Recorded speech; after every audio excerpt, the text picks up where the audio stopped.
আসসালামু আলাইকুম। প্রায় অনেক দিন পরে আবার নতুন একটা ভিডিও নিয়ে চলে আসলাম। তো অনেক দিনই অসুস্থ ছিলাম, আর চারপাশে এত ঠান্ডা আর এত শীত, কুয়াশা, এই কারণে প্রায় মানুষই অসুস্থ হচ্ছে। বিশেষ করে বেশিরভাগই অসুস্থ হচ্ছে শিশুরা। তো অনেক দিনই অসুস্থতার মধ্য দিয়ে কাটলো, আর এখন প্রায় আল্লাহর রহমতে একটু সুস্থ হয়েছি। তো অসুস্থতার মাঝেও আমি আমার বাবার বাড়িতে গিয়েছিলাম। তো সেখানে আমার মা রাজহাঁস জবাই করছিল, যদিও 2 দিন 2টা রাজহাঁস জবাই করছিল। একটা বাসায় খাওয়ার জন্য পাঠিয়ে দিয়েছিল প্রসেস করে, আর একটা হচ্ছে সেখানেই সবাই মিলে খাওয়ার জন্য জবাই করছিল। তো এখানে আমার মা হচ্ছে রাজহাঁস জবাই করে নিয়েছে, তারপরে গরম পানি দিয়ে রাজহাঁসটা পরিষ্কার করে নিচ্ছে। বেশ কিছুদিন হলো কিন্তু দেখি যে গরম পানির মধ্য দিয়ে হাঁস মুরগি পরিষ্কার করে। কিন্তু আমাদের এলাকাতে বা আমাদের ওইদিকে আগে কখনোই দেখতাম না যে গরম পানির মধ্য দিয়ে হাঁস মুরগি পরিষ্কার করে। অনেক ক্ষেত্রে দেখা যেত যে বিশেষ করে রাজহাঁস পরিষ্কার করা অনেক ঝামেলা। সে কারণে অনেক সময় হাঁস যদি কোনো কারণে অসুস্থ হতো বা হঠাৎ করে কোনো কারণে জবাই করা লাগতো, তখন কিন্তু আসলে পরিষ্কার করার ভয়ে অনেকেই হাঁস জবাই করতো না, যে মানে মারা যেত। তো অনেক সময় কিন্তু হাঁস অসুস্থ হলে জবাই করে খাওয়া হয়। কিন্তু পরিষ্কার করার ভয়ে আগে জবাই করা হতো না। কিন্তু এখন সবাই এত আধুনিক আর বুদ্ধি বৃদ্ধি পেয়ে গেছে যে দেখেন হাঁসটা গরম পানির মধ্যে ডুবিয়ে কত সুন্দর পরিষ্কার করে নিয়েছে। আর এখানে হচ্ছে বাড়ির নিচে আরও রাজহাঁস সব বসে আছে। এগুলো কিন্তু বর্ষাকালে সম্পূর্ণই একদম পানিতে ডুবে থাকে এবং শুকনার সময় আস্তে আস্তে শুকিয়ে যায়, এবং দেখেন চারদিকে কত রাজহাঁস বসে আছে। আর এখন কিন্তু আমাদের ওদিকের বিল সম্পূর্ণই শুকনা, আর এখন কিছুদিন পরে বিলে হচ্ছে আপনার ফসল লাগানো হবে, ধান লাগানো হবে। তো এদিকে হাঁসটা পরিষ্কার করে ভালোভাবে ধুয়ে নিয়ে এসে আমার মা গ্যাসের চুলায় পরিষ্কার করে নিচ্ছে। এক্ষেত্রেও কিন্তু অনেকটা আধুনিক হয়েছে। আগে দেখতাম হচ্ছে ধানের পল দিয়ে বা খড়ি দিয়ে আগুন জ্বালিয়ে হাঁস পরিষ্কার করার পরে এভাবে পোড়ানো হতো। কিন্তু এখন কিন্তু আর ওইভাবে আগুন দিয়ে পোড়ায় না, ওইভাবে পোড়ালে নাকি কালি পড়ে। এখন বেশিরভাগ ক্ষেত্রে সবাই গ্যাসের চুলাতেই পোড়ায়। কারণ এটার বিশেষ একটা কারণও আছে, কারণ আগে তো ওইভাবে গ্রামে গ্যাসের চুলার প্রচলন ছিল না। এটা তো আসলে কিছুদিন আগে না, ভালোই কিছুদিন আগে গ্রামের মধ্যে প্রচলন হয়েছে। তো আমার মা এখানে গ্যাসের চুলায় হাঁসটা সুন্দর করে পুড়িয়ে নিচ্ছে। আর দেখেন হাঁসটা পুড়িয়ে নিতে নিতে হাঁসের গা থেকে তেলের মতো সব বের হয়ে আসছে। আর আমার মা যেসব হাঁস পুষে আসলে ওইভাবে বিক্রি করে না, বাড়িতে খাওয়ার জন্যই বেশি পুষে। আর আমাদের ওদিকে যেহেতু অনেক ধান হয়, আর প্রায় মানুষই যাদের জমি জমা আছে অনেক ভালো জমি জমা লাগায়, তো আমার মা প্রায় হাঁস মুরগিগুলোকেই কিন্তু ধান খাওয়ায়। কারণ আমাদের যেহেতু এলাকা, আর বিল এলাকায় অনেক ধান চাষ করা হয়, আর আমার বাবাও জমি জমা লাগায়। তো দেখা যায় যেগুলো ধান আসলে বিক্রির অনুপযোগী বা বিক্রি করার পরে বাড়িতে বেঁচে যায়, অনেক ধানই আমার মা বস্তা ভরে ভরে রেখে দেয় আর হাঁস মুরগিকে খাওয়ায়। আর হাঁস মুরগিকে নাকি ধান খাওয়ালে সেগুলো নাকি অনেক সতেজ হয়, আর মাংস নাকি অনেক ভালো হয় খেতে। তো আমার মা যে হাঁসগুলো বাসায় খাবে সেগুলো অনেক যত্ন করে পুষে আর তাদেরকে আলাদাভাবে খাওয়ায়।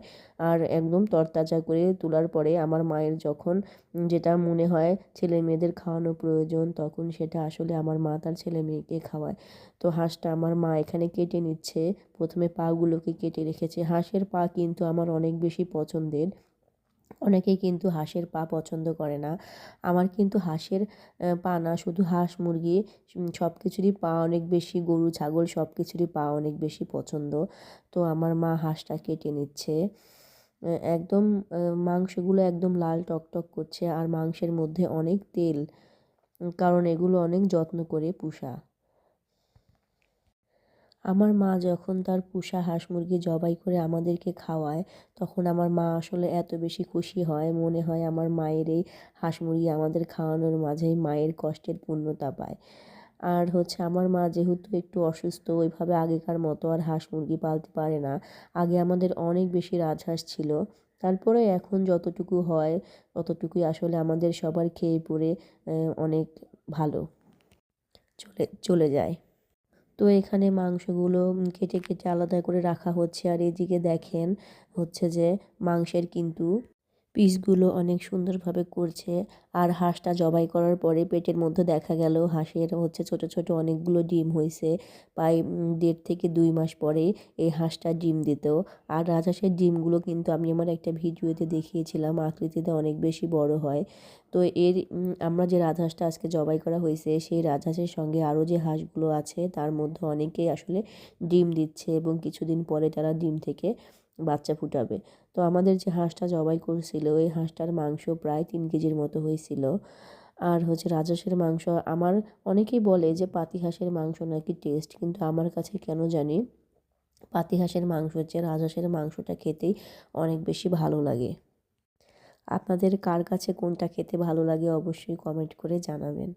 তো এখানে আমার মা হচ্ছে হাঁস কাটছে আর আমাদের সাথে গল্পগুজব করছিল।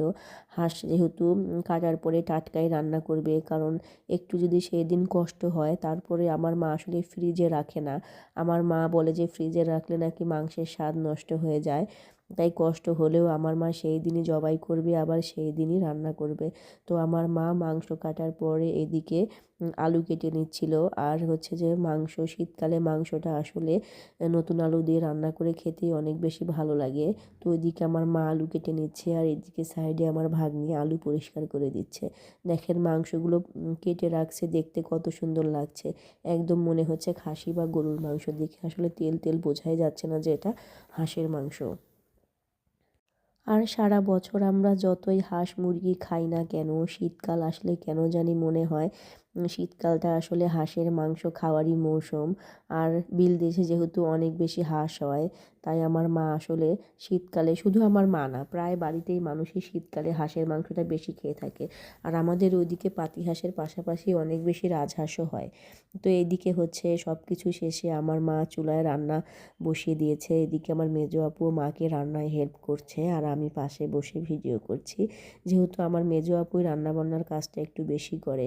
আর আমি সবসময় খেয়াল করে দেখছি আমার মা যখনই রান্নাবান্না করে, মানে আমরা বোনরা বাসায় আসি, আমার মা বেশিরভাগ ক্ষেত্রে রান্নাবান্নার জন্য নতুন কড়াইগুলো বের করে। বলে যে আমি তো এগুলো আমাদের বাচ্চা কাচ্চা সবাই যখন আসবে তাদেরকে সবাইকে নিয়ে খাওয়ার জন্যই কিনে রাখছি। তো এগুলো যদি সবসময় তুলেই রাখি তাহলে খাবো কবে? তো আমার মা একটা নতুন কড়াই আসলে মাংসর একের পর এক মশলা দিয়ে নিচ্ছে। আর এটা আসলে হাতে মাখিয়ে রান্না করা হবে। আর মাংসের তেলটা একটু কমই দেওয়া হলো, কারণ পরবর্তীতে আবার তেল দেওয়া হবে। আর মানে হাঁসের মাংসেই অনেক বেশি তেল ছিল। তো আমার মা এখানে হাত দিয়ে মাখিয়ে মাংসটা রান্নার জন্য রেডি করে দিচ্ছে। তো মাংসটা এভাবে রান্নার জন্য চুলায় তুলে দেওয়া হয়েছে। মাংস রান্না প্রায় শেষের দিকে চলে আসছে। আমি এখানে ঢাকনা উঠিয়ে দেখছিলাম মাংস রান্নার কী অবস্থা। আর হাতা দিয়ে মাংসটা ভালোভাবে নেড়ে দিচ্ছিলাম যেন ভিতরের দিকে লেগে না যায়। আর মাংসটা এত সুন্দর লোভনীয় কালার আসছে, দেখতে খুবই সুন্দর লাগছে। তো আজকের ভিডিও এই পর্যন্তই। সবাই ভালো থাকবেন আর আমার ভিডিও ভালো লাগলে অবশ্যই লাইক কমেন্ট করে পাশে থাকবেন আশা করি।